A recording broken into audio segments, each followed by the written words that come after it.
Hello and welcome to Vital Signs. We're your hosts, Kathleen and Gerhard Today. On today's show, we're going to be starting with why.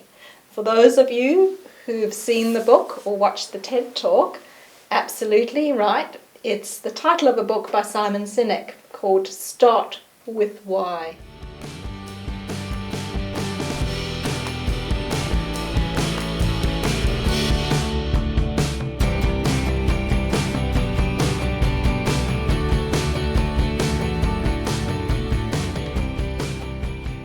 A bit of a buzz about this book. A lot of people have thought it's a little bit like a buzz term, but it's actually a really fantastic read. The way that we discovered Simon Sinek was actually through a TED Talk. I don't know if you want to tell, for those who haven't heard of TED, a little bit more about that. TED Talks, I need to warn you that you can get addicted to it. It's once you start, you can't stop listening to it. And what I enjoy about it is it's short. You don't have a half an hour listening to somebody. It's sweet and short, and there's always a good message. And I really love listening to, and there's a variety. It's on business, economics, life. So I think that's why we love TED Talk so much. Yeah, it's certainly something that we do for inspiration, and one of the things we're wanting to do with you through the show is to share some of the TED Talks we've watched, but also to share with you some of the books we've read, books that we've either found inspiring or have challenged the way that we think, or simply are entertaining. Successful people read a book a week, yes. It's said. Well, we're not quite up to those stats yet, but certainly our aim is to share ideas with you as we go through our own reading. All right. So what inspired me to read Simon's book was really a TED Talk that ranks amongst the top 10 talks on TED Talks, and it's about starting with why. It sounds deceptively easy. But once you start to actually go through the process, you realize that a lot of things that we instinctively think about are actually our whats. And part of coaching and part of developing a brand is starting with your why. Now, there's some really beautiful examples in this book of companies that successfully use why. And one that I'd like to share with you, not only because it's a well-known example, but also because many people can identify with the why, is the company Apple. All right, so Apple makes computers. We all know Apple for iPhones and Macs, but really their why is much, much bigger than that. And because they know their why, whatever Apple does really doesn't matter as long as it's consistent with what their why is. And their why is to challenge the status quo and to think differently. Yeah. All right.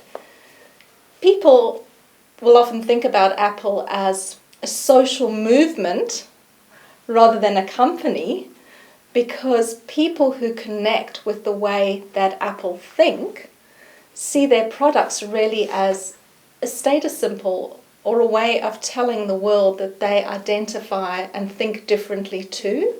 So in my case, I'm an Apple fan, and to be honest, it doesn't matter what they're selling. I'm going to be in the queue for whatever it is that they're bringing out. But I think also like sometimes when a new product comes out for Apple, it's never perfect. Normally after a week or two, there's a patch, say you need to upload a new software. And I think sometimes we want everything to be perfect before we launch. If we want to be perfect, we will never launch. And I think Apple got the ingredient, the secret to launch a product. People know their philosophy, they know what Apple stands for. And if there's a mistake, it's okay, because they know Apple will fix it. I think you're absolutely right. And I think if you ask people to explain why Apple is better, if I try to explain to you why I'm an iPhone user rather than an Android user, I would probably try and explain it in terms of features. But at the end of the day, it really doesn't matter what other features Android brings out, because I believe in what Apple believes. Yeah. And so I'm always going to be loyal to their brand. And I think that's where companies need to know their why. You need a following. You need a community of people that support you. You need customers that will come back and buy again. But they can only do it if they believe in you, if they believe in your product, if they believe in your values. So many companies, when we ask them, and what is your why, they cannot tell us. And we have to go through this whole process to find out their why. And once they find their why, everything falls into place.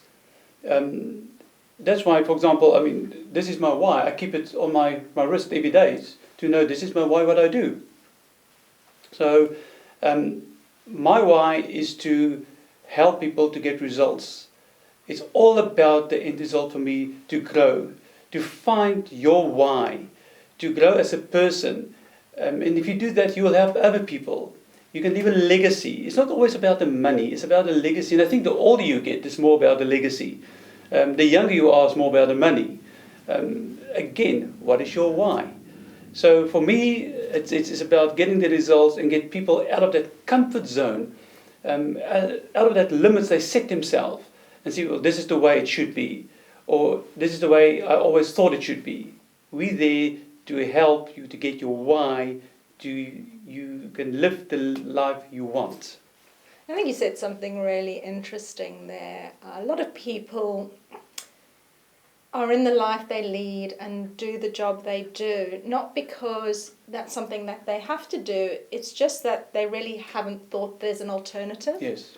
And I think one of the things that we want to do is challenge people to think about their beliefs, because sometimes we don't even realise that things we accept are because of a belief. Yes. And also to look at alternatives. And I think the most exciting thing, and which we'll explore a bit later, is that when you discover your why, you're not limited in terms of what you can do. If you're focusing on your what, that really narrows your focus on a particular path. Yes. And it's quite liberating to realise that your why can manifest in a number of different ways. I want to add to that, because I think if you know your why, you also brand yourself. And branding is one of the most important things for you as a person and also for your business. It's important to know that there's two kinds of branding. It's you as a person and your business. And I want to read something from J.T. Fox and his book called Millionaire Underdog. And this is, when I read it, I just thought I need to share it with everybody. He said, when you are branded, you have credibility. And credibility gives you the power to influence and get access to opportunities or people you would never have the opportunity to. Isn't that amazing if you know your why, that you can get branded? When you get branded, you get opportunities. When you get opportunities, you have power to change things.